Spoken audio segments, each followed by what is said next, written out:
That came on closely. Yay! I am the messenger on a mission. That's the name of my ministry. But actually, I am Sister Lucinda, bringing a message today to you that I would love to share with you, and I hope that it wouldn't bring no confusion. I hope you get an understanding of my message, and I am bringing to you today. I'm always usually have scripture with my message because there's nothing like having the Word of God breaking the message down.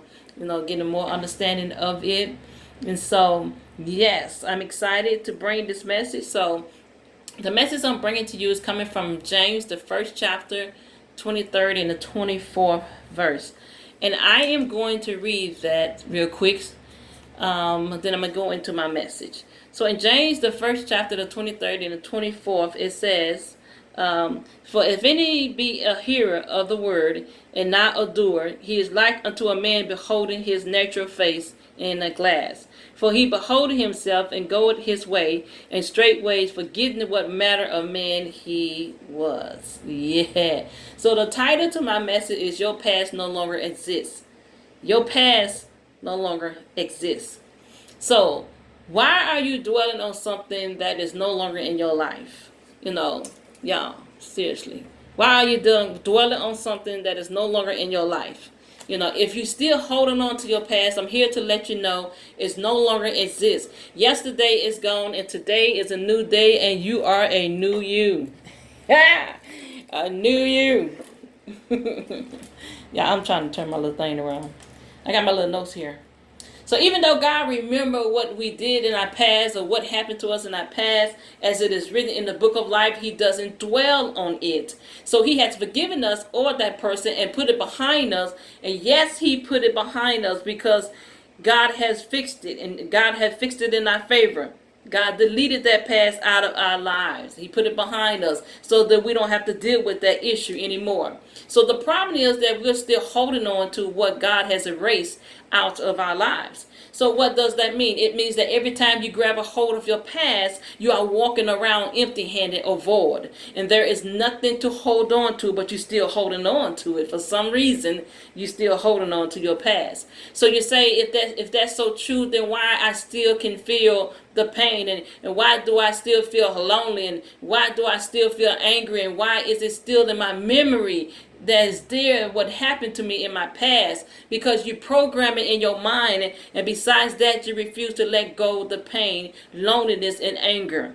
Let go and let God do his job. Let God do his job.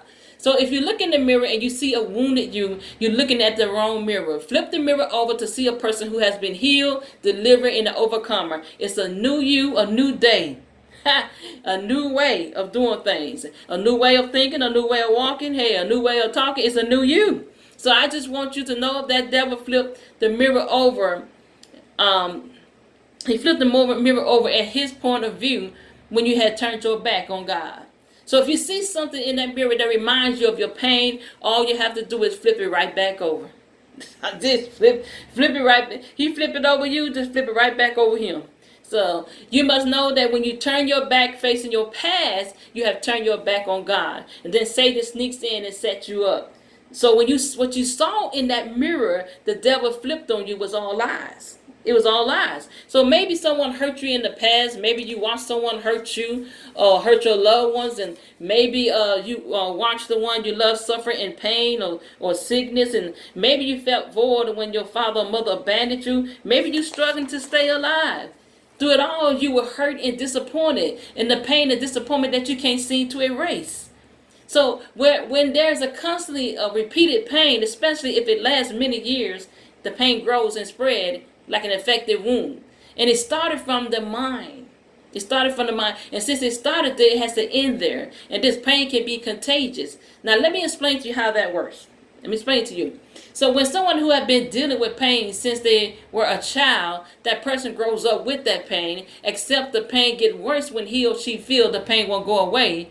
And he or she or they just want the pain to go away. And they want the pain to stop. So the people they connect with, and I'm just going to use the he, because this he or she going to get it. So the people that he connect with share that pain in the wrong way.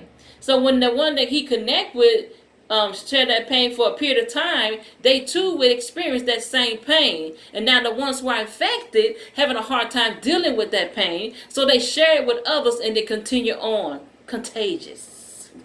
Ooh, like a contagious disease. So that's why so many wounded people on this earth. Too many infected people having a difficult time coping with their pain.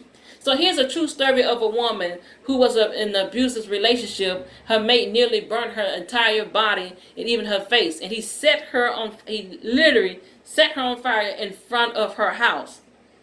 Now, a deeply pains and scars that she had to deal with for the rest of her life. And nonetheless, when she looked in the mirror, she realized she still have those pains and she still have those scars all over her body, even her face. He actually burnt her all over. So when it comes to time for her to leave this earth, she has to die with those scars. But hey, those scars is not going with her where she going. Those scars, the wounded body is not going with her where she's going. But the good thing about it that she had a mindset. She had this mindset that she's not going to let this man destroy her life. She's not going to let this man steal her joy. So she also thought about her children, that she got to stay strong for her children. So she still had joy in the midst of her scars that was left there to remind her of what happened to her in her past. But she learned to put it behind and give it to God and move forward. So every time she look in that mirror, she's looking into the right mirror. She's not looking to the mirror of Satan. Satan didn't even get a chance to flip that mirror on her. Because all she saw was the beautiness that God has created her to be. Because her faith was so strong and her confidence was too high. She see a beautiful woman with no painful past. A woman who believed that she should live and not die. A second chance woman who deserved a second life and to be loved and treated the right way. So her attitude took her to another level. And that pain that her mate calling herself trying to put on her, didn't work. Didn't work. So she stopped looking on the outside of herself. She started focusing on the inside. That inside she saw was beautiness. And the beauty what God had created her to be is all she saw. Now, I'm bringing this to you to let you know, I don't care what happened to you in your past. If you gave it to God, if you pray about it and you gave it to Him, your past no longer exists. It is not there anymore. So you're holding on to nothing. You're fighting nothing. You're crying over nothing. You're discouraged over nothing. Because whatever it is, it's gone. It's gone. So if it's gone and God has taken care of it, instead of you crying, you need to rejoice. Rejoice about it and be glad about it. And stop acting like it's still there, because it's not. That was the trick of the enemy. He lied to you. It's not there anymore. So I'm here to tell you, Sister Lucinda telling you, your past no longer exists. And that is the end of my message. And I hope you got an understanding of it. And God bless you.